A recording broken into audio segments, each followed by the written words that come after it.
Welcome everyone joining. We'll make a slow start just to allow people to join. But I'm very pleased to welcome you all to our event today, Building a Fairer Future, launching the Equalities Resource Hub. It's my pleasure to welcome you all to this event. We're really delighted to have a fantastic group of participants from around the world, covering a whole variety of equalities areas. Just to introduce myself briefly, my name is Sue Griffiths. I'm the Managing Director of Social Development Direct, one of the organisations behind the Hub.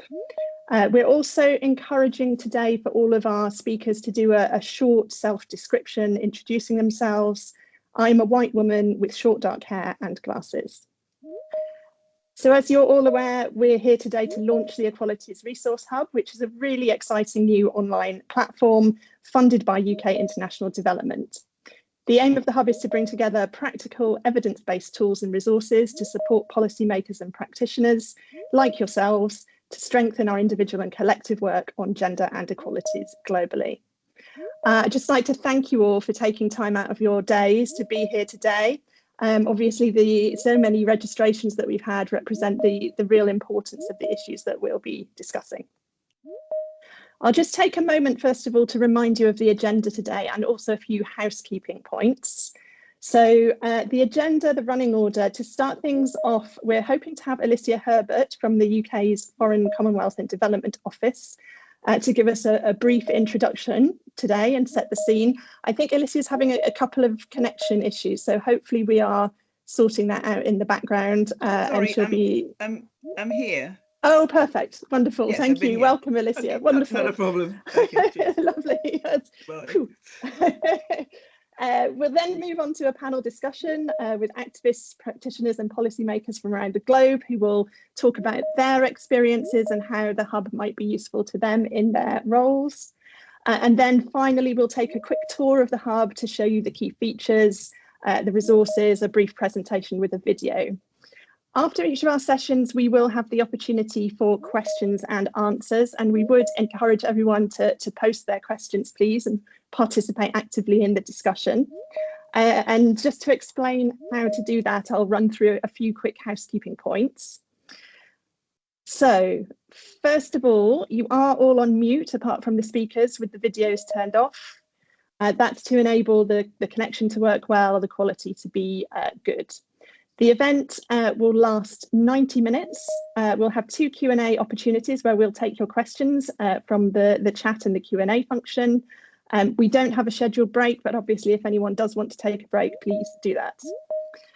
We will be recording the webinar. We will share it afterwards. So anyone who is not able to join, who misses some of it, don't worry, that will be available to you afterwards.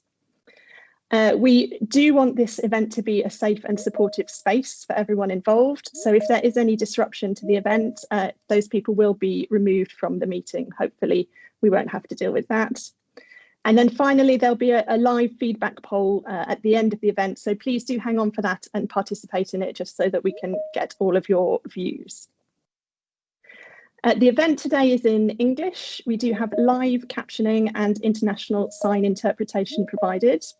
So if you would like to access the live captioning, click on the More icon, that's the three dots in the top of your screen, then select Language and Speech, Show Live Captions.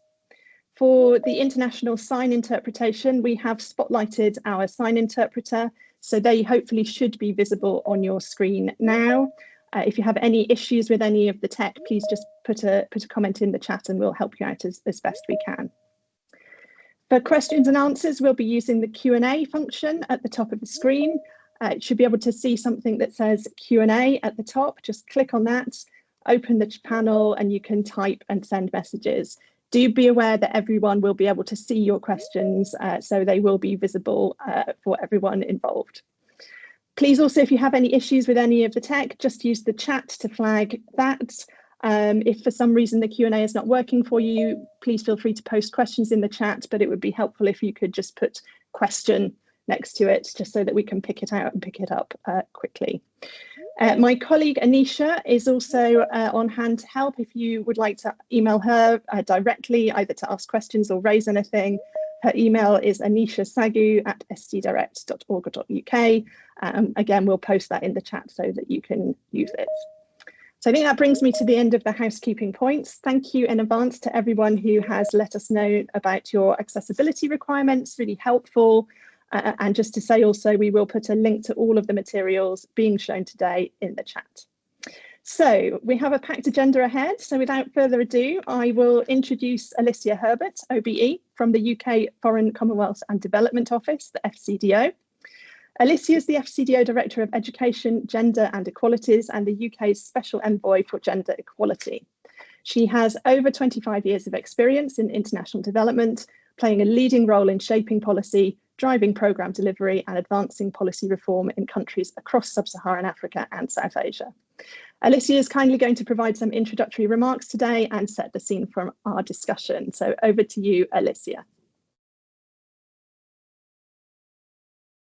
Okay, great, thank you. And it's wonderful to hear the pinging sound in the background, which means that more and more people are joining. And I keep looking at the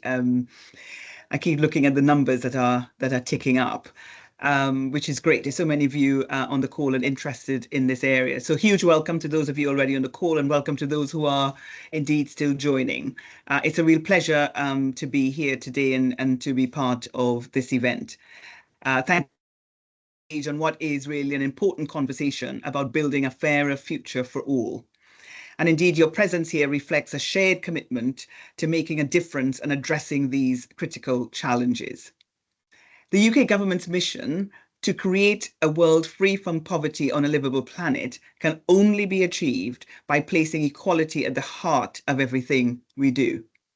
Because we know that global inequality is a stark and pressing issue affecting millions of lives. Just to give you a sense of that, the world is far from the goal of equal opportunity for all, because over 700 million people live below $2.15, the poverty line, which defines extreme poverty. And that's concentrated in sub-Saharan Africa, fragile and conflict-affected areas. And within that context, it is critical to understand the root causes of inequality within populations and who is most likely to be poor. Circumstances beyond an individual's control, such as their gender, sexual orientation, disability, race, ethnicity, profoundly affect the chance of succeeding in life. And indeed, only one of the 9 targets for Sustainable Development Goal 5 on gender equality are on track, and 1 in 3 women will experience violence in her lifetime. Approximately 1.3 billion people globally have a disability, yet people with disabilities are less likely to have a job or complete education and more likely to experience poverty and poor health conditions. LGBT+ people are some of the most systematically persecuted individuals in the world. Indeed, 63 countries criminalize consensual same-sex acts, and 13 countries can impose the death penalty. Ongoing and compounding threats from the climate crisis, conflict, violence, and food insecurity have the greatest impact on the poorest and the most marginalized. And this exacerbates the levels of inequality, particularly in countries least able to withstand the shock. These facts not only highlight the scale of the problem and the scale of the challenge ahead of us, but also underscore the urgent need for action. It is well evidenced that reducing inequality strengthens not only the social fabric, but also the economic and environmental dimensions of sustainable development. Political support is essential for driving meaningful change. And so we need to advocate for policies that promote fairness and inclusivity, presenting compelling evidence of the benefits of reducing inequality. Effective lobbying, combined with public advocacy and ongoing dialogue with stakeholders, can help to push for necessary policy changes at both national and international levels. And indeed, some aspects of the work can be challenging. The multilateral space, for example, has seen an increase in the contestation of language, particularly sexual reproductive health and rights, and LGBT+ rights, and gender identity. But we need a modern approach to international development based on genuine respect and partnership. We need to have and to win the argument on why fighting inequality matters for global security, for prosperity, and for happy and healthy societies. Engaging with grassroots organizations and community leaders can amplify our message and foster inclusive approaches that ensure initiatives have a lasting impact. Our efforts to combat global inequality will be most effective when we work together, combining our strengths and resources. By raising awareness, securing political engagement, providing practical support, we can drive inclusive and sustainable change to tackle global inequality. And indeed, drawing on the expertise to help us to navigate the threats and the opportunities that we face. The knowledge and learning are key to driving long-term progress. We must understand the root causes and the consequences of inequality. Research and evidence will help us to adapt our approaches and to foster innovative solutions to best serve those the most in need. And so the Equalities Resource Hub takes an important step in our aim to provide the tools needed for policymakers, advocates, and service providers to drive this agenda forward and faster. It will provide an easy access route for you to navigate your way to high quality, accessible FCDO funded technical resources from policy to research to data, building global expertise and sharing good practice of what works. So thanks again for your dedication and for your commitment. Thanks again for coming on to this call and the launch of this event today. And let's make the most of our time together and work together for a brighter, more equitable world for all. Thank you very much. Fantastic. Thank you so much, Alicia, for your introduction and the reminder of the interconnections between inequality, poverty, disadvantage, which we'll be delving into further in our next session. And I'm so pleased to hand over now to Sally Nube to moderate our panel discussion looking at the future of gender inequalities. Sally is a feminist development practitioner, a women's rights activist, and the Southern Africa regional representative at Equality Now. She drives efforts to advance legal equality, end harmful practices, and combat sexual exploitation and violence. With over 18 years of experience across sub-Saharan Africa, Sally is deeply committed to empowering women and promoting gender equality. So over to you, Sally, for the next session.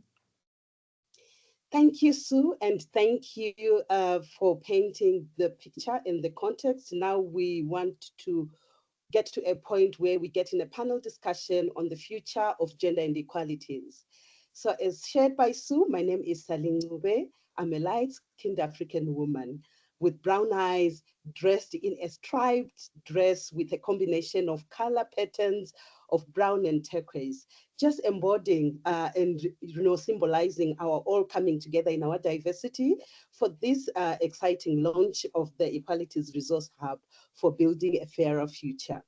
So over the years, from my experience, we are always work in progress. There are strides that we have done together. We celebrate shared and intergenerational victories and gains for equality. And also on the other side, we have disturbing discrimination and violence on the increase. Wheels of rights rollback, anti-gender movements, anti-rights movements, the wheels are in motion at an accelerated pace.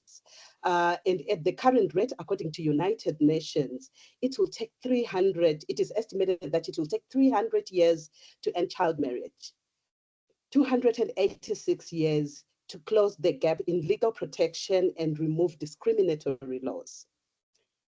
It will take an estimation of 140 years for women to be represented equally in positions of power and leadership in the workplace.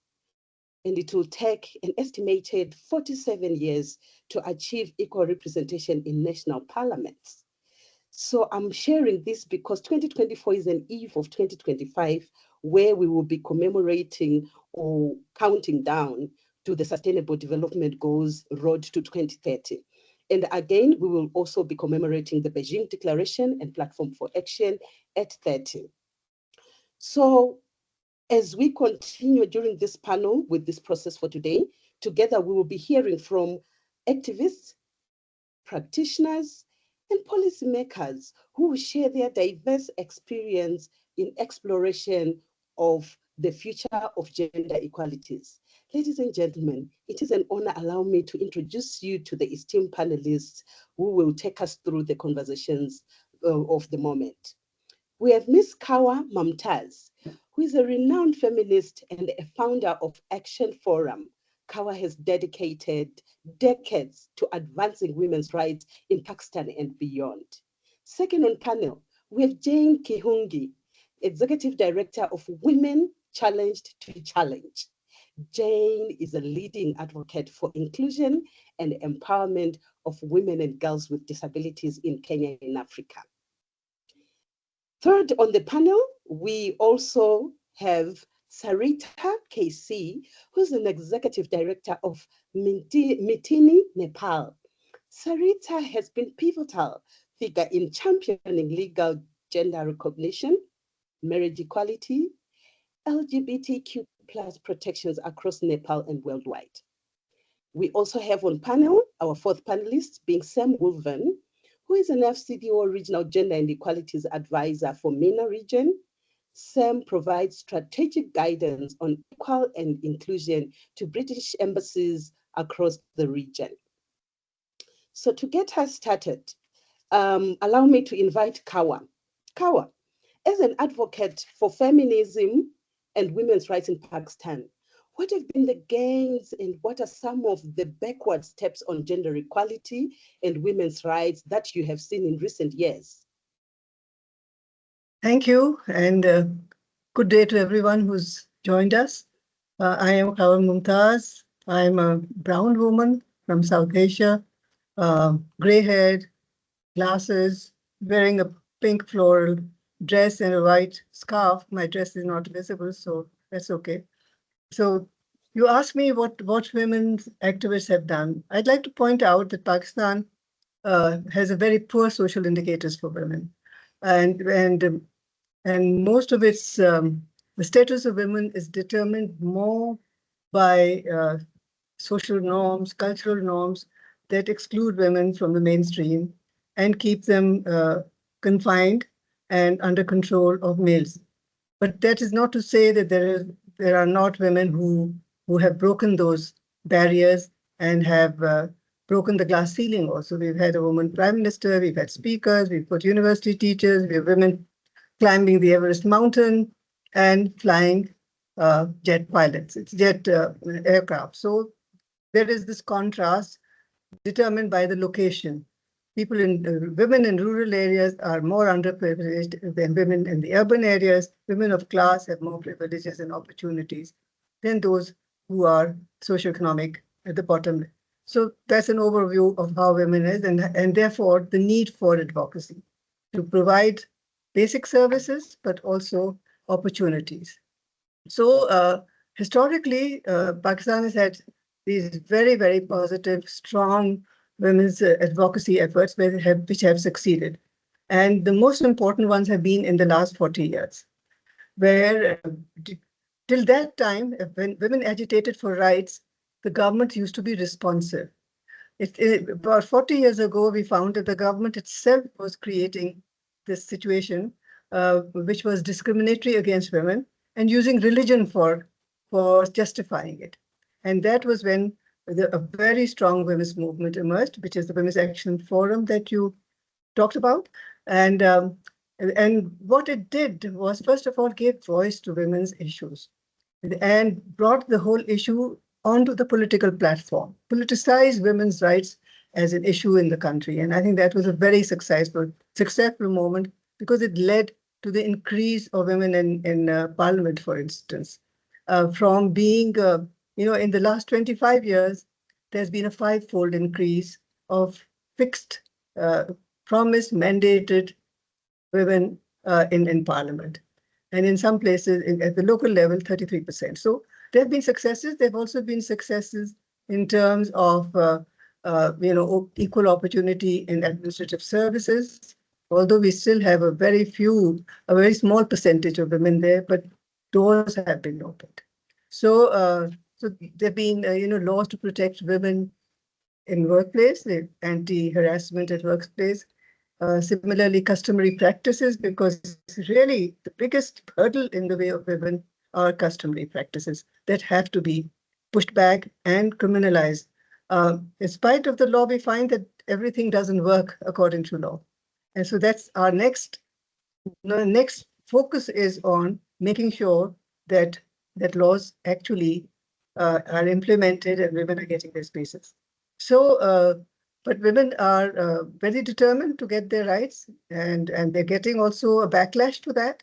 There has been a backlash, and very often religion is used to push women back. So while on the other hand, education for women is a universally accepted notion. There was a time when it wasn't. So we find that the whole process of advocacy is 2 steps forward and 1 step back, which means you have to be on your toes, and women of Pakistan have to be on their toes all the time. So I think I've done with my time. Thank you, Kawa. We hold on to the strength of the strides so that we keep going. Thank you for sharing.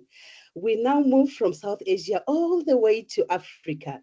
Jane, as a woman leader with disability that work across intersection of gender and disabilities, what surprises and concerns you most about what you are seeing in Kenya and Africa as a whole today in respect to the lives of women and girls with disabilities? Thank you, Sally, and good afternoon, everyone. I'm happy today to have joined this forum where we are talking about gender and equality. I'm an African woman, Black, with glasses, short hair, and I've put on an African dress that is black and white. It's black but dotted white, and so I'm happy to be here. I'm a woman with physical disability, seated on a wheelchair. So when we talk about persons with disabilities, we are talking of 16% of the population in the world, and that is according to the World Health Organization. And to bring it home, Kenya, we are talking of about 2.2%, according to the census that was done by the government in 2019. Although we still dispute that number because it gives us a low number compared to what was done 2019, that 2009 that showed that we were 4.6. We still have to accept it. And again, we have to note that that census says that women with disabilities are more than men because we are 523,000, while men are at 394,000. So that is quite a big number not to think about. And when we talk about gender and equality, we need to understand not all inequalities are equal. Some people face it more, and this could be including women with disabilities. Why? Because they have to deal with some kind of very significant challenges, starting from the myths, the cultural practices, and some of them are very, very harmful to women with disabilities or to persons with disabilities. Forgive me if I'm to talk about women more because that is my area that I work. And they remain rooted. Even we have done a lot of advocacy, a lot of awareness, but some communities are still believing that disability is a curse, and therefore one does not have to live. This leads to a lot of exclusion. We find persons with disabilities being included from education opportunities, political participation, economic. This is when it comes to employment, they are not employed. And therefore, because of that, the issue of discrimination and exclusion, women with disabilities are likely to face violence. And this is according to the report done by Federation of Women Lawyers in Kenya that shows that quite a number of women, that 3 of them out of maybe 10 are likely to be abused. Again, we're also seeing that lack of supportive laws, regulations, and policies, it's also hindering participation of persons with disabilities. So we need to think of how to bring equality by having meaningful involvement of persons with disabilities. We need to think of how do we bring them on board as we talk about gender equality. Because women with disabilities are facing those intersectional issues that really need to be addressed. Another report that was done by Kenya government, 2002, did a questionnaire that was informing the background characteristics of disability, and you can see that disability is covered there. But then when the questionnaire that was dealing with women with disabilities were left out. So that means any agenda that is going to be developed for equality, women with disabilities will automatically be left out. So we need to think of those challenges that women or persons with disabilities are facing. But there's quite a lot of progressive work that is being done by organizations of persons with disabilities. We are creating a lot of awareness at the community level with duty bearers, so that they get to understand our needs and our ambitions, our pride. And so we cannot really say that we are working from a space that is. Thank you so much, Jane, for sharing. We move back to Asia. Sarita, as an organization working for rights of lesbians, bisexual, trans women in Nepal, what are your perspectives on efforts to advance LGBTQ plus rights and policy? And how can others best support their progress within Nepal and beyond? Thank you so much, and hi everyone. Good morning, good evening, and good afternoon. I'm Sarita Kesi. So with short hair below my ear, and then I'm wearing t-shirts and pants. So yeah, this is me. And yes, I mean, government of Nepal has recognized the rights of sexual and gender minorities in the Constitution of Nepal in Article number 12, right to citizen, Article number 18, right to equality, and Article number 42, right to social justice. Though we do have these provisions in article, but when it comes about the legal rights of the LGBTI community, still we have been, facing different challenges to implement this constitutional provision when it comes about the legal reformation. So there are still binary systems, so which directly discriminate the LGBTI communities. For instance, in Article 18, so there is right to equality, but at the same time, when we see the definition of marriage, so there is marriages between men and women, which directly affect to implement the rights, especially the inclusive rights to the LGBTI community.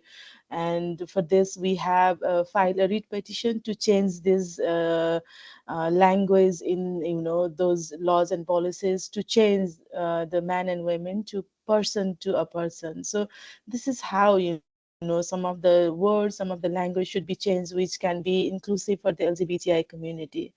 The another thing is the recent 12 national population census. The number of the LGBTI community is 2,928. That is 0.06 percentage. But this shows directly that sexual and gender minorities are also minorities. But the reality, still we were not included in the definition of the minorities, which directly affect to access the services for the sexual, for the minorities, especially the sexual and gender minorities. And also there are some of the challenges that the LGBTQ women has been facing. Definitely the one is the social stigma, discrimination, gender-based violence, intimate partner violence, forced marriage. So this is also one of the challenges that our communities has been facing. And also the access to elderly single women allowance. We do have a single women allowance, but that is not for the LGBTQ women who has been, whose partner has been died, so they were not recognized as a single woman. And also the access to the services like shelter home, employment, and social securities for the LGBTQ women. So this is also the challenges that we have been facing. So the work that we have been doing with the lawmakers in the province and federal and the like-minded ministry to include the LGBTI communities in different laws and policies. So this is how we have been working with them, and to support the LGBTI community, by the international supporters. So I have some of the things that I request. One is definitely advocating for the inclusive policies in essential to push for laws that protect LGBTIQ rights, and engaging with lawmakers and stakeholders is crucial for creating an enabling environment for these policy changes. The another one is community awareness campaign are vital for raising awareness and about LGBTI issues, as educating the public foster greater understanding and acceptance, thereby reducing stigma and discrimination. And the another one is definitely the building collaborative alliances with other human rights groups can amplify our effort by allowing us to share resources and strategies, thereby strengthening our collective voices. So last but not the least is engaging with global network for international support can provide valuable insight and resources, while solidarity with international movement helps highlights local issues on a global stage, attracting attention and support. So these are the things that we need from the global platform, so which can bring the social inclusion and the equality for the LGBTI communities. Yes, thank you. Thank you, Sarita. Thank you so much for sharing. Sam, we now move on to you. As a policy professional working with the UK government, why do you think that now more than ever it is important that governments around the world prioritize gender and equalities in their diplomacy and development work and investment? Over to you, Sam. Hi, Sally, and thank you so much for having me on this panel. I'll start by introducing myself. So I'm Sam Wolven. I'm a white man with short brown hair, and I'm wearing glasses and a pink, white, and blue striped shirt. And I'm also a member of the UK government. So I work as a regional gender and equalities advisor covering the Middle East and North Africa. I'm based at the British Embassy in Abu Dhabi. And as Sally said in the introduction, I kind of support our teams across the FCDO network to do more on some of the topics we've been discussing today. So the question I was asked was around sort of why now more than ever do we need to be prioritizing gender inequalities? And I think to answer that question, we need to be really aware of the world we're living in and the challenges that we're facing globally at the moment. I think it's fair to say we're living in a period of increased instability. We're seeing multiple overlapping crises. We're seeing increasing shrinking of civic space and challenges to some of the sort of democratic norms that we might have been getting used to. And we know that there is, a lot of evidence to say that when crises happen, they do disproportionately impact on women, girls, people with disabilities, LGBT plus people, and people from a range of other marginalized groups. So when we think about whether it's a crisis in terms of a conflict, just thinking of the events of the past few days and weeks and months, and the challenges we're having, particularly in the Middle East region, clearly there is lots of impact on marginalized communities. But also when you think about longer term crises, so whether that's climate change or kind of increasing threats because of natural disasters and the like, again, there's lots of evidence that suggests that that some groups are affected more than others.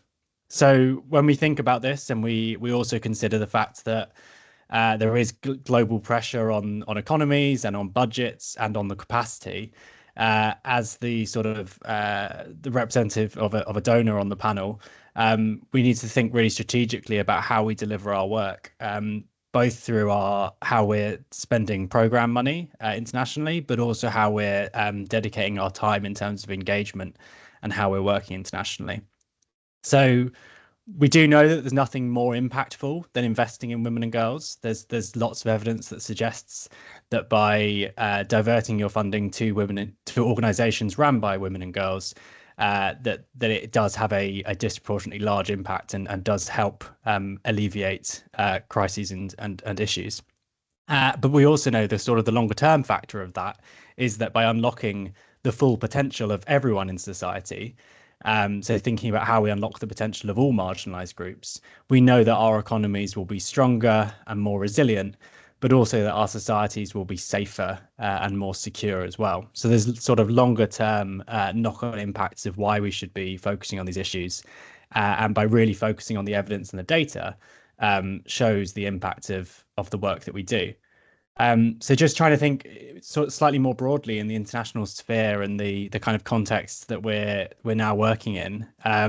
The thing that really concerns me at the moment, and is concerning a lot of my colleagues working across UK government, is that we're seeing sort of new and growing attacks on human rights, including against women and against LGBT plus persons' rights. So this global sort of anti-rights movement, as it's becoming known, is gaining traction internationally. We also know that there's sort of huge amounts of funding that is backing this up, and it's particularly going into countries where this traction is being made.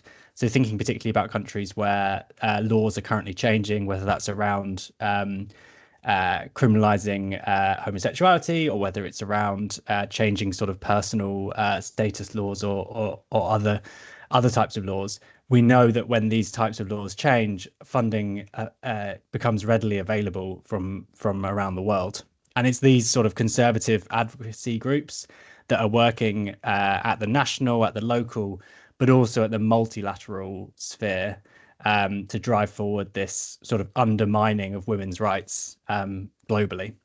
And that's particularly in relation to language in sort of UN texts around sexual and reproductive health and rights, and also on LGBT plus rights. So we're seeing these attacks against communities, and as I say, that's something that we're seeing sort of markedly growing over time and is becoming more acute. So from my perspective, working in the Middle East and North Africa region, this need, I think, is particularly acute. So it is we're seeing an increasing backlash from governments towards civil society, particularly against women's rights organisations, but also against a range of other organisations and against media freedom, particularly since the Arab uprisings, but more so in recent years as well. And we know that these civil society groups have been at the forefront of challenging regressive policies at national and multilateral levels. So barriers are being put in place for these organizations, whether that's sort of institutional barriers around their legal status, or whether it's about receiving funding from outside of the country, or whether it's threats against their members. We know that these women's rights organizations and other civil society organizations are facing increasing challenge. So trying to respond to that in terms of what the UK government is doing and what we're working with some of our partners to do, and why this is a particularly important issue. We are always thinking about what we can do better to respond, and we're always sort of open to hearing and listening as well. So we do want to receive feedback on how we can do better. But some of the things that we're currently thinking about in terms of how we can do better, we're looking at developing new global partnerships. So the UK is seeking to expand the set of countries that we sort of traditionally work with in the development sphere. So by engaging partners outside of perhaps Western Europe and North America, and building longer, trusted, long-term partnerships with others, and definitely seeing these relationships as equal part relationships, we think we can deliver more impactful work that resonates more with local needs in every part of the world. So thinking really carefully about who we work with globally on that. In terms of engaging, sorry. Thank you very much. We'll go for round 2, so you can just hold that thought for now so that we proceed. Thank you for sharing.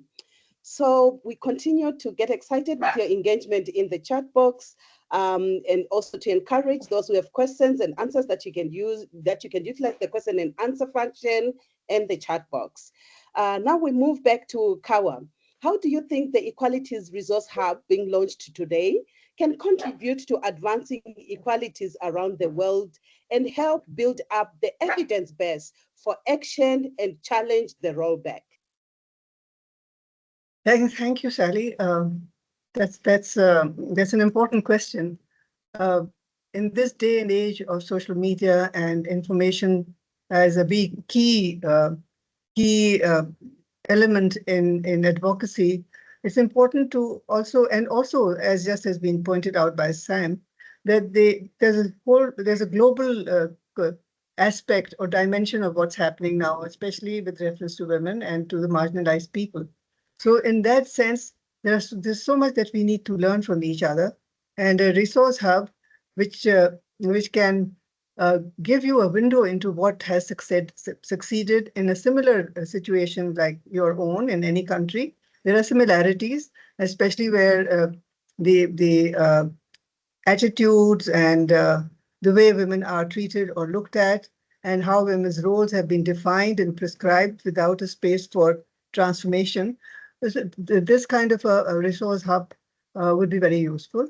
My only concern is that the resource hub has to be accessible to people, because the ones who need this information are often not very conversant with the language, as well as the way they're packaged, and therefore, how do we make it accessible and easily accessible to those women who need it the most? So while we can say whether institutions and organizations, and as we know, space for institutions and organizations, civil society organizations is shrinking. So we have to be able to access groups of women who may not be formally organized, but want to take collective action. So I think it's important that such a hub for an exchange and an interactive hub, so people can look for exact information that they need, would be a very useful resource. Thank you so much, Kawa. Jane, over to you. How can the Equalities Resource Hub being launched today contribute to advancing equalities from your perspective?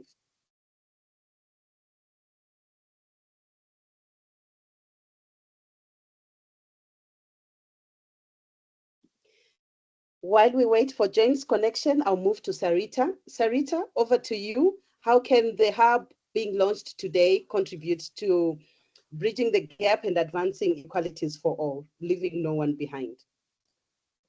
Yes, definitely the Equality Resource Hub can contribute to various aspects, including following points that I would like to share. One is centralized knowledge base. The Equality Resource Hub is a comprehensive platform for gathering and sharing information on LGBTIQ, offering access to evidence, facts, statistics, and personal stories that showcase the genuine experience of the LGBTI individual. The another one, enhanced understanding and awareness. It provides in-depth insight into the challenges encountered by LGBTIQ communities, enabling users to better understand in gender equality and inclusion. And another one could be the evidence-based advocacy. It offers reliable data and evidence to bolster advocacy for LGBTIQ rights and gender equality. Empowering activists, policymakers, and organizations with concrete information to make informed decisions and strengthen their arguments for policy change. The another one is strategic action planning. It helps. It helps identify gaps and areas requiring attention by providing comprehensive evidence on different aspects of inequalities and discrimination, while it also facilitating the creation of target strategies and intervention based on the latest research and data. The another one is global network and collaboration. It encourages the sharing of best practices and successful strategies to strengthen global effort in promoting equality and inclusion. And another one is the educational resources. It acts as an educational resource to raise awareness about LGBT issues among the general public, educator, and policymaker, while also supporting training and workshops by offering accurate and up-to-date information on LGBTI communities. So this is how the hub can contribute to advancing the rights for this marginalized community. And definitely the another one is the accessibility and the up-to-date the information is also the another aspect. Thank you for sharing, Sarita. Jane, kindly share your perspective in terms of how the Equalities resource hub being launched today is coming in at a time as a tool, as a resource, and in any way that it can advance equalities from your experience.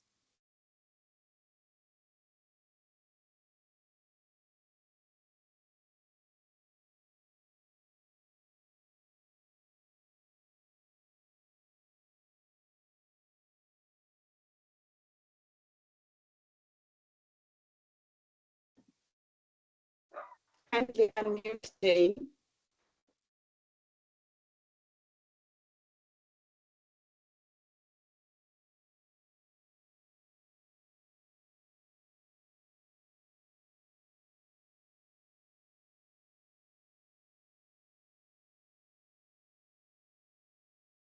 I think we're having an issue with Jane's sound and we can't hear her at the moment. So perhaps we could go to Sam while we try and fix that.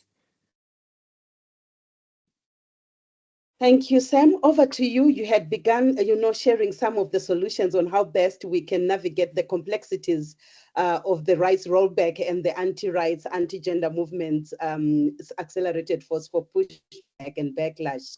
Over to you, Sam. How do you think the Equalities Resource Hub can contribute to an enabling environment for advancing equalities? Over to you. Thanks, Sally. Yeah, I mean, I think they're really connected in terms of I think this hub will hopefully be a big part of the solution towards that. Just coming back to sort of what my role is and my interest, particularly in the hub to launch today. So I work with our sort of policy leads and colleagues across British embassies in the Middle East and North Africa region. And regularly the kind of feedback I get from them is that they need more, clear evidence, case studies, guides on how to be implementing more gender and social inclusion sort of conscious work, so that they can be more transformative in the programs and policies they deliver. So what I'm really excited about from this hub is that it will be a sort of one-stop online platform where we can signpost people to both our colleagues internally in the Foreign Office, UK government, but also colleagues who've joined on the line here from around the world. So we really hope it can be that sort of global good that people can access and make use of. The other thing that I'm really conscious of is that obviously a lot of the teams I work with within the Foreign Office in the UK, but also I'm sure is the case for many people joining here on the line as well, is that we're all busy people and we're all have many competing priorities. I'm sure a lot of people here have lots of emails stacking up as they've joined us on the line here. So we're very thankful for the time you've given us by joining this event. But that fact that we have so many competing priorities means that we need sort of efficient tools in order to access the best and latest data. So I think hopefully what this website will eventually be able to do is collate some of the best sort of existing evidence into a really easy to use format, so that you can search for specific thematic topics or for specific sort of marginalized groups within the website, and then get all of that information at your fingertips. So I'm really hoping that that becomes a useful topic, not only for the people I work with internally, but also for everyone joining externally as well. So I guess the sort of resultant impact of that is that when all of us are designing programs or engaging locally or planning some of the engagements that we have, we'll have the information we need in order to make that work as effective as possible and to support our sort of gender inequalities aims as we're doing that. So yeah, I think this could be a brilliant opportunity to sort of share best practice, very much learning from each other, and building that evidence base globally. So by housing this insight on a publicly accessible website, and one of my fellow panelists have talked about the importance of accessibility, so making sure that everybody can access that in an equal way as well. I think is particularly important, and making sure that that's something which is useful not just for governments and other donors, but also for civil society organisations and for grassroots activists as well. So yeah, really excited to use this platform and to share it with my counterparts across the globe as well. Thank you. Thank you, Sam. So we are hearing, we are being invoked, we are being triggered, we are also being inspired from the panelists' perspective and reflections that are also happening in the chat box. There are questions that have been posed in the question and answer and chat box that are referring to the hub. Allow me, ladies and gentlemen, to park them for now, as they will be addressed in the next session as we launch the hub. Sarita, there have been a question that has been posed around how do we ensure that the rights of sexual minorities are advanced in countries where the constitutions do not have provisions, because from your submissions earlier on, Nepal already have rights engraved in the constitution provisions. Over to you, Sarita. Yes, What recommendation? thank you so much for the question. So it was not easy for us before. We don't have any constitutional provision, but we keep fighting for our rights. And one of the things is Nepal has ratified different treaties. So we also go with those treaties where the human right has been protected. We file litigations against the government for the no discrimination provision. We fight governments to get the human rights for the LGBTI community. It was not easy journey for us. Several times we have been, arrested by the police without any, things that we have done.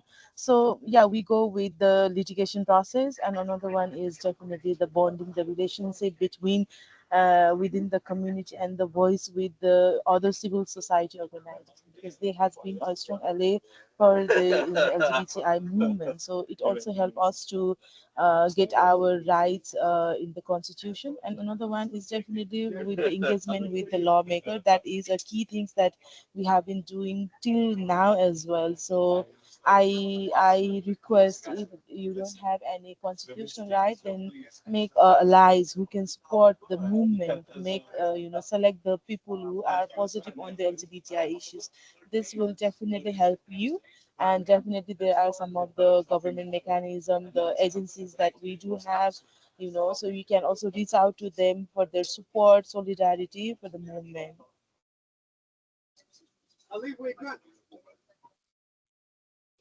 Thank you so much. We have also heard there is a question that is being asked about who and where are the anti-rights, anti-gender movements getting resources.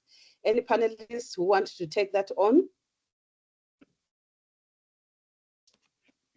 Can you just repeat the question? I didn't get it. The question is saying, who is funding the anti-rights movements?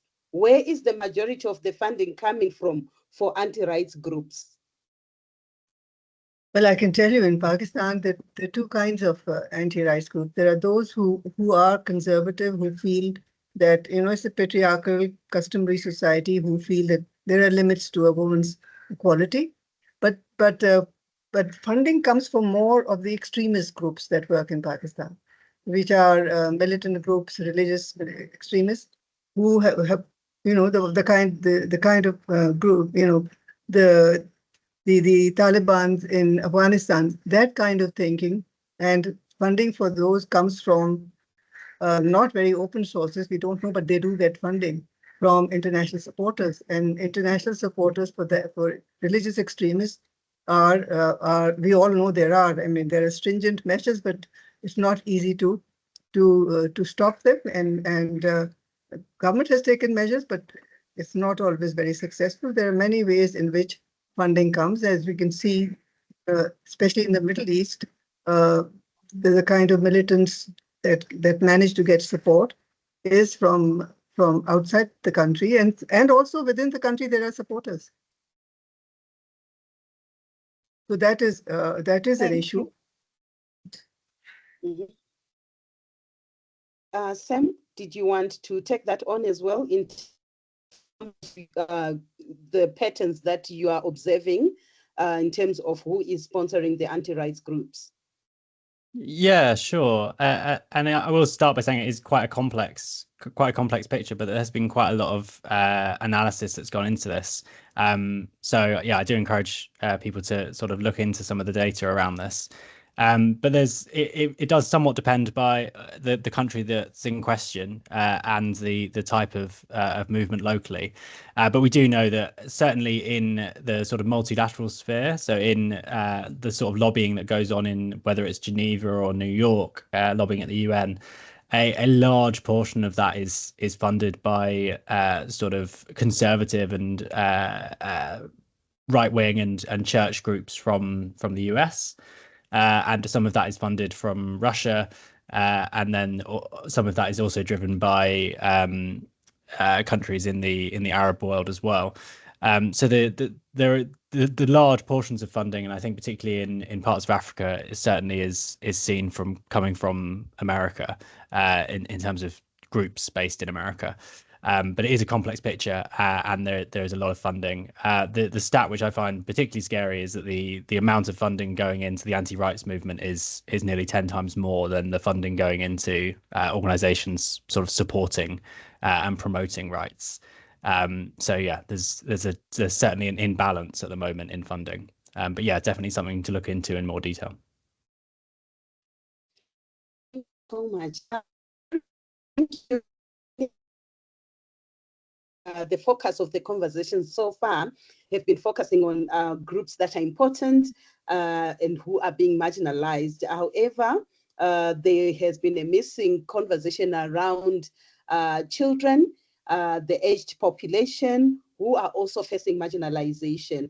The question from Erica is, how can we make sure that we do not neglect children and the aged population? Any panelists who would like to take that on?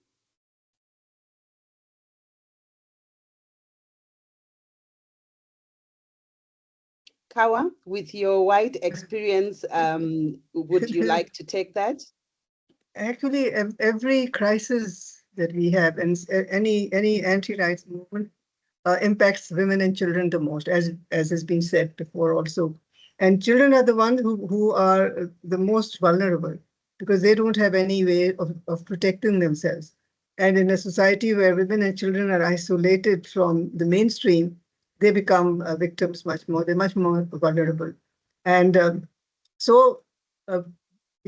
even if you see climate crises, the floods or earthquakes or a conflict, you find that women and children are the ones who take the brunt of the push of the impact.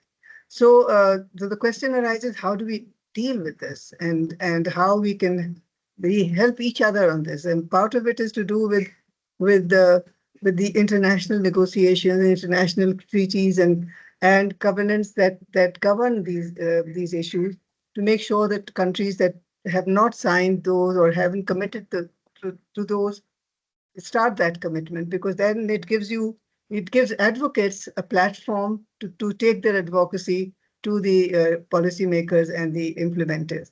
So those kind of things, and I come back to the resource hub issue. As an activist and as an advocate, I mean, I was also the chair of the National Commission on the Status of Women, and I found that it was very important to link with global movements for rights and global movements for rights which are within the framework of agreed commitments, and to find out who are the other countries that follow that, and to be able to connect with those. So I feel that this hub would be a very important connector of those who believe in rights and those who believe in rights within a certain agreed framework, and to be able to pursue it in our own countries, but to be able to connect with each other. So, it's a difficult question. It's a complex question, as all these issues are very complex, but they have to be tackled and they have to be raised at the policy level. Within our countries, we have to raise these at the policy level, because unless we raise them, they remain on the margins and ignored. So if it is a disaster, a natural disaster, the planning for it has to come in advance of the disaster, in anticipation of it. We find it comes after the disaster, in which children and women have already been, affected very badly. So these are the kind of things that need, and rights in times of disasters are the first casualty, whether it is to do with access to health or space or anything. Thank you, Kawa. So building from the context that was painted earlier by Alicia, leaving no gender, leaving no one behind, ensuring that, connecting with what Sam have shared to then say, how do we think and work differently? How do we ensure that as we move, embracing all the intersectionalities of our society? There is a question for Jane or Sam that is speaking to experiences or challenges happening in Global South, informal settlements, and Dilupa specifically shared that they are working in Nairobi informal settlements. So are there any specific challenges you are seeing in these communities that you can speak to in terms of marginalization and all from your experiences? Questions for the hub, they shall all be addressed with the presentation that is coming in just after this question and answer session. Over to you, Jane. Hopefully we can hear you now.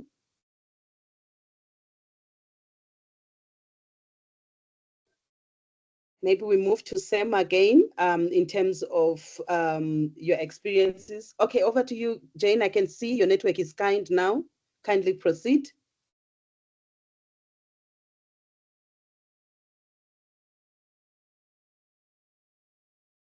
Sam, over to you. The network is being mean today. Over to you, Sam. Sure, and sorry about that, Jane.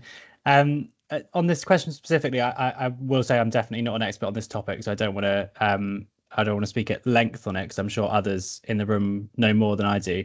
But yeah, clearly there are specific challenges facing communities in sort of informal settlements, and as I said at the start of my kind of intervention, that we know that marginalized communities, and particularly women and girls, are really disproportionately impacted by the climate crisis and ongoing climate emergencies. So I think there is more we can do. There is some good analysis I've seen recently on the link between action on gender equality and action on the climate emergency. And that's something that we're definitely focusing on in the UK government. We have one of our sort of government missions is on tackling the climate emergency. So definitely something we're thinking about, and a lot of thought is going into how we make that as gender transformative as possible in our response. But I don't want to go into too much more detail because I'm certainly not an expert on that topic.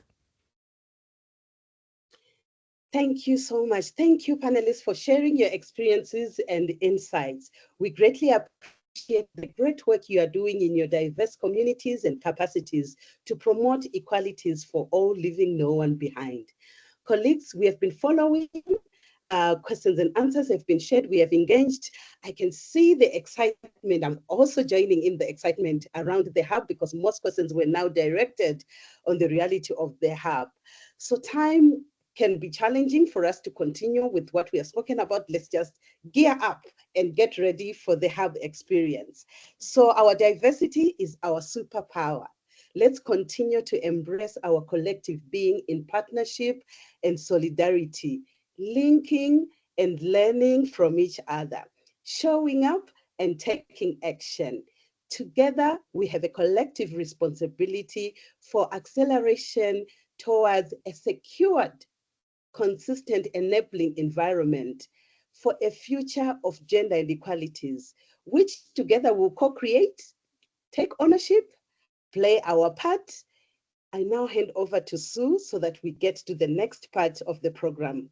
Thank you, and over to you, Sue. Brilliant. Thanks so much, Sally, for that excellent session. Really inspiring to hear about the different perspectives from different parts of the world. Really insightful. So I enjoyed that so much.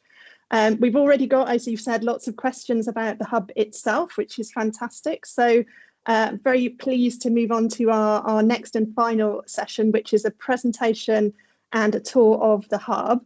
Hopefully this will answer some of the questions that have been posed, and I'll try and squeeze in as many as possible at the very end if there's anything else outstanding. But I'm really pleased to introduce my two colleagues at Social Development Direct, Bessinati Mpepo, who's our co-director of our technical team, and Nastasia Getchim, who's the website and communications manager for the Equalities Resource Hub. They're going to do a quick walkthrough of the hub, show what the resources are, how they're available, how to access them, and will also give us a short video. Please do continue to put your questions in if you have anything else, and as I say, we'll try and squeeze some in before we finish. But over to you, Bessie and Naz. Fantastic. Thank you so much, Sue. That was a really exciting panel. And greetings, everyone. As Sue has introduced, I am Besinatim Pepo. I'm the co-director for the technical team with Social Development Direct. I am a brown African woman with short black hair. I have brown eyes and thin glasses. And today I'm wearing a black and red dress. I am excited to be part of introducing the Equalities Resource Hub, and I'm presenting it alongside my colleague Nastasia, who will introduce herself now. Hi, everyone. Thank you so much for joining today.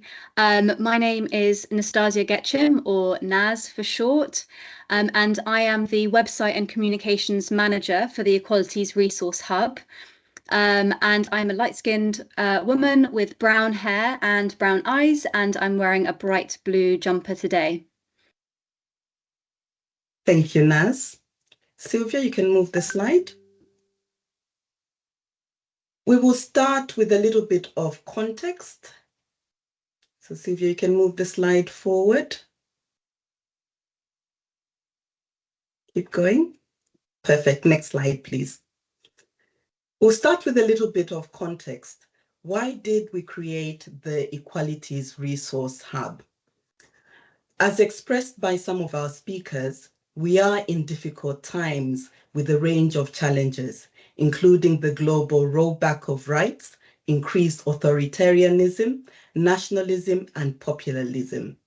All of these threaten to undermine progress towards the rights of women and girls, people with disabilities, refugees and displaced persons, LGBT plus people, ethnic minority, older people, and the list goes on. The UK International Development works to end gender inequality and social exclusion around the world. And over the years, through this assistance, a number of resources have been developed or produced on gender and equalities.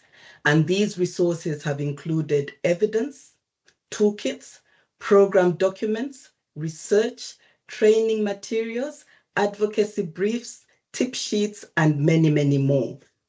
The Equalities Resource Hub was developed to make sure that these resources are more accessible to a wide range of national and global stakeholders, and to support the important work on gender and equalities programming and advocacy that is happening around the globe. Next slide, please. So what is the Equalities Resource Hub? The hub itself is a curated collection of the resources that I've mentioned, and they are presented across 10 different thematic libraries. The hub shares a wide range of resources to help advance the work in this area, as well as to share expert advice. It was developed to ensure that users access resources in one place. And the website was developed for a broad range of stakeholders, including officials, decision makers, civil society organizations and activists, academics and researchers, the breadth of people that are represented on the call today.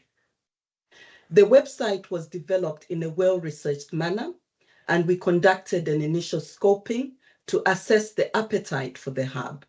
What should it focus on, and what value add could it bring for different users?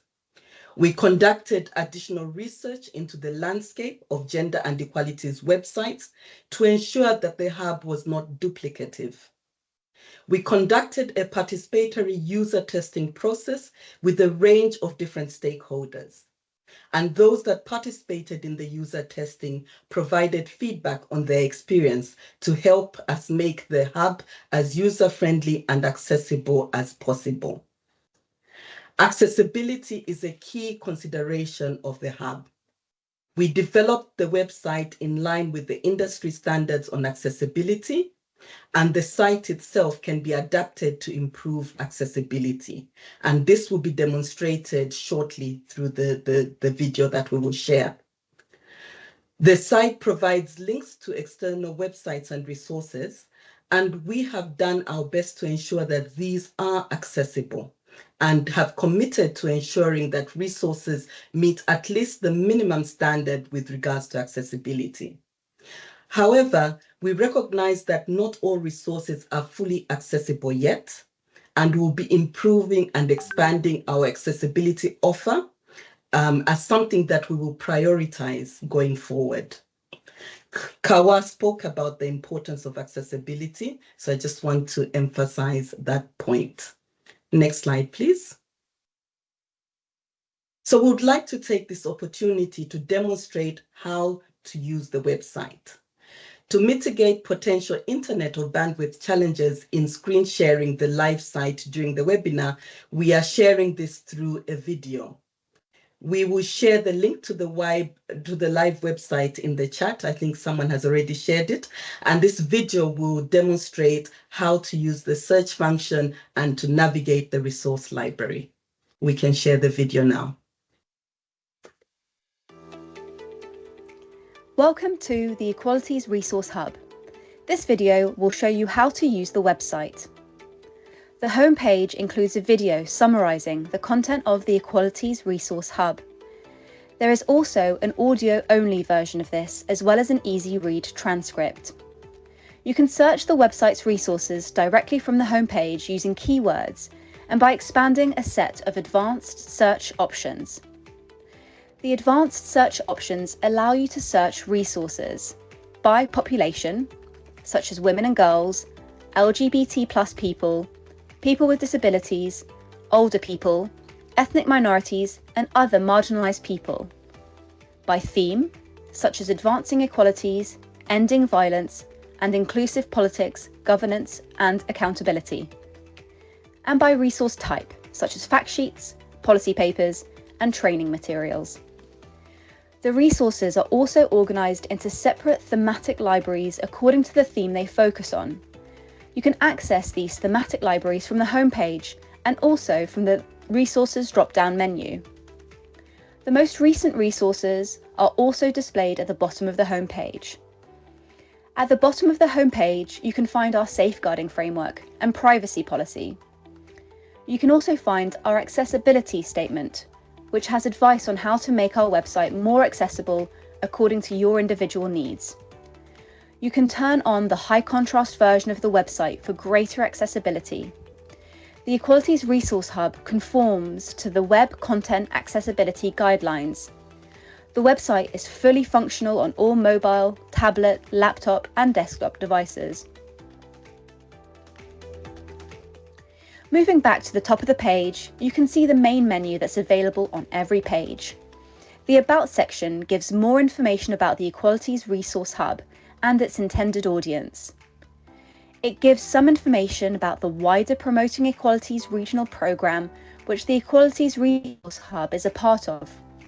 You can also learn more about the UK government's approach to promoting equalities. Let's now look at our resource library in more detail. Hovering over the Resources menu, you have access to the full library or to the range of thematic libraries available. Opening the full library, again, you have the thematic library options and the basic or advanced search options. Let's make a keyword search for people with disabilities. Let's have a look at the resource. Guide to Building Meaningful and Successful Partnerships between international non-governmental organisations and organisations of people with disabilities. The title of the resource is displayed along with a short summary. Below this, additional information is provided to inform the user more about the resource, its date of publication, length, and other relevant information. On the right, you can click and directly access the resource. This opens on the third-party website where you can download the materials. This resource also offers an easy-read version. Returning to the Equalities Resource Hub resource library, we will now visit the Inclusion and Safeguarding in Humanitarian Context thematic library. The thematic libraries are structured in the same way as the resource library, but also include an introduction to the theme. Resources are then provided to browse and search. Let's have a look at the resource intersectionality and safeguarding for civil society organisations working in humanitarian or development settings.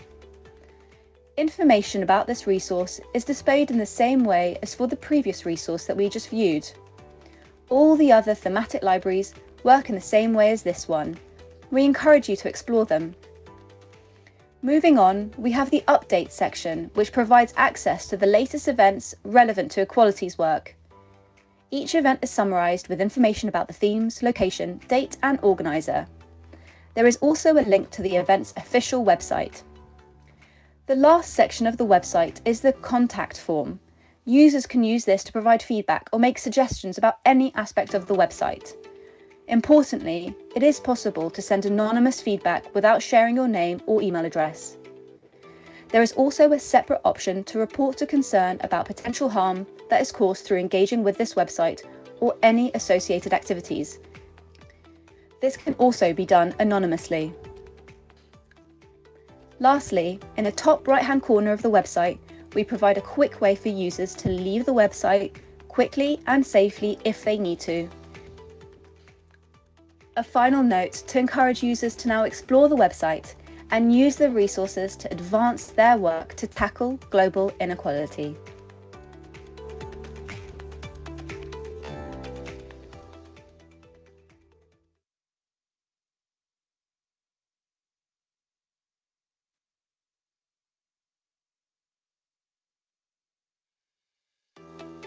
Wonderful, thanks so much. So I hope that was a helpful sort of demonstration of how the website can be used. Obviously I've shared that video as well in the chat in case you want to refer to it again, and I've also added a link to the website, so we're really excited to say that the Equalities Resource Hub is now live. So just in terms of what's next then, so we're going to aim to regularly update the resource library. So as you'll see, we've got over 100 resources so far, but we're going to be working to continuously update that library with resources that sort of meet our criteria. And I know some of these questions have appeared in the chat as well.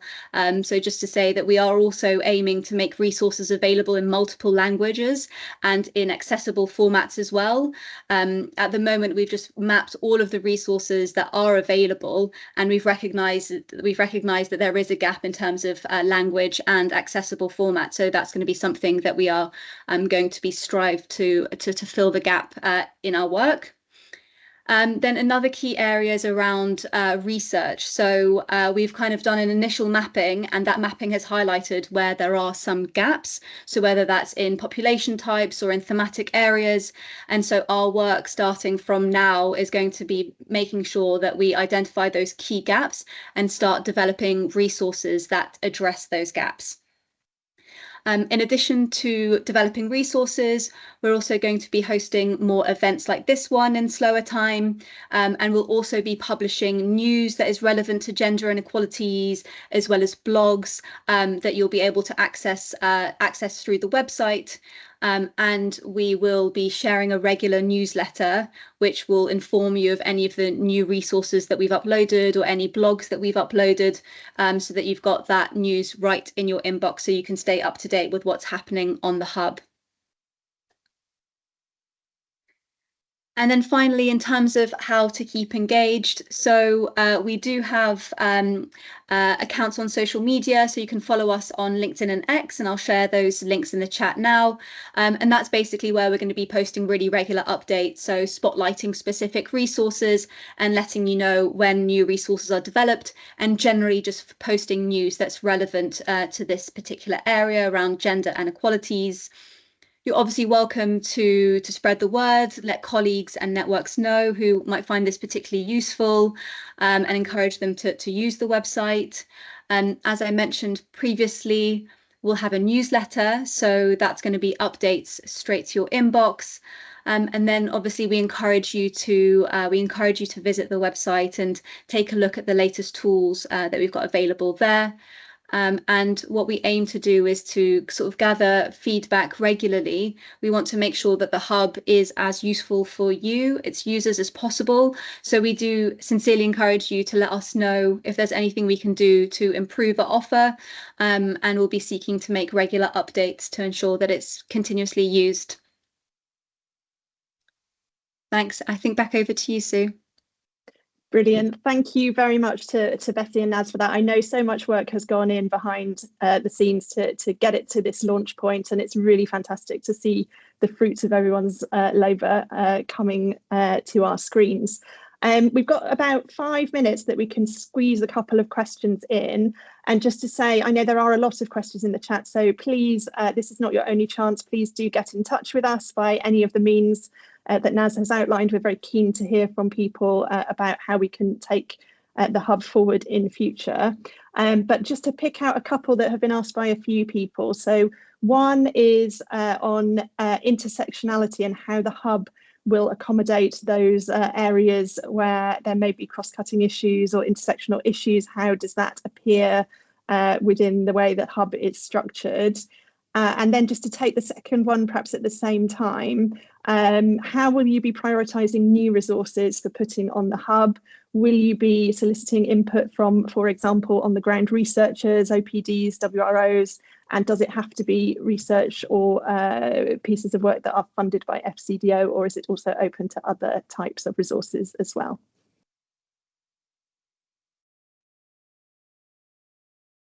Fantastic. Thank you for those initial set of questions. And yes, Naz, please jump in as you feel fit. And I can see that some colleagues have also been responding within the chat. The issue of intersectionality is a really important issue. And we identified this as a gap actually in resources right from the scoping study.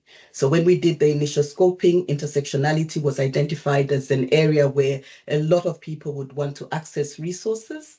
And when we did the initial mapping of gender and equalities resources, we identified some resources, but it is still an under-researched and under-resourced area. So what we would be doing is to continue to map these out.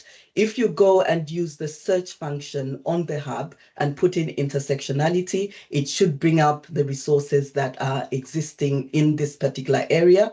But we are going to prioritize any gaps that have been identified as we move forward, which could include the development of new resources. In terms of how resources identified or prioritized.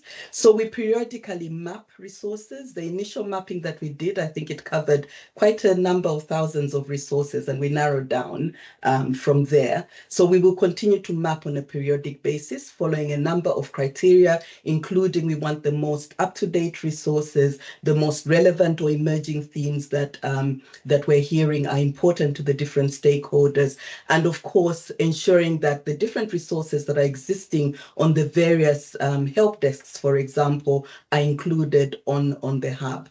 We would be keen to hear back from stakeholders. So if there's a particular gap that you identify, as part of your feedback, do let us know, and we will try as much as possible to explore any resources that are in that area or the creation of resources as may be fit. Have I covered the questions or anything to add, Naz? No, I think that was perfect, Bessie. I think the only other question you mentioned was just around FCDO funded resources. So maybe just to say that the hub isn't intended to be sort of a comprehensive one-stop shop for all gender and equality resources. It's really just intended to make UK government funded resources more easily available and accessible to a wide range of stakeholders that would benefit from it. So, you know, we do recognise that there's a wealth of other resources available and some really brilliant high quality ones. But in order to really refine that and not for it to become a sort of resource dump and really the sort of added value that we want to provide is really to bring together the resources that the UK Aid, UK International Development has helped to develop that up till now hasn't been easy to access all in one place. Great, thank you very much for those answers. I know there are more questions in the chat. We will take those away and come back to people with answers. but just unfortunately, we are slightly running out of time at this stage. And I do want to make sure that everyone has a chance as well to give us a bit of feedback at the end of the event. So I'm going to invite my colleague Sylvia to perhaps put up our end of session poll on screen, our Mentimeter poll. And while she's doing that, I just want to again say a massive thank you to everyone who's participated in this event, whether as a speaker, a moderator, or a participant. Thank you all very much for your really helpful questions and comments and suggestions in the chat. Really valuable to be able to have all of those. So huge thank you to everyone who's been involved. So on your screen now, you should be able to see a QR code, which you will be able to scan. And also, I think a link has just been put into the chat, which will take you to a Mentimeter poll. If you are able to just spend a couple of minutes completing that either now or at some point in your day, we would really appreciate it. Your feedback will really help to tailor the hub as we're going forward, because after all, it is your needs that we are seeking to meet. And will also help us in terms of future events that we are holding. Just to reiterate as well that we will be sharing the recording, we will be sharing the slides and the other resources with you after this event. And just to close with another final thank you to all of our speakers, partners, and all of you for your participation. We very much hope this event has inspired you to engage with the Equalities Research Hub, and also to continue the important work of advancing gender and equality in all of your areas. We would encourage you to pass on the information from today to all of your networks. Do stay connected with us, and we look forward to seeing how the hub evolves and develops through everyone's usage of it in future. So thank you so much again, and have a lovely day, everyone.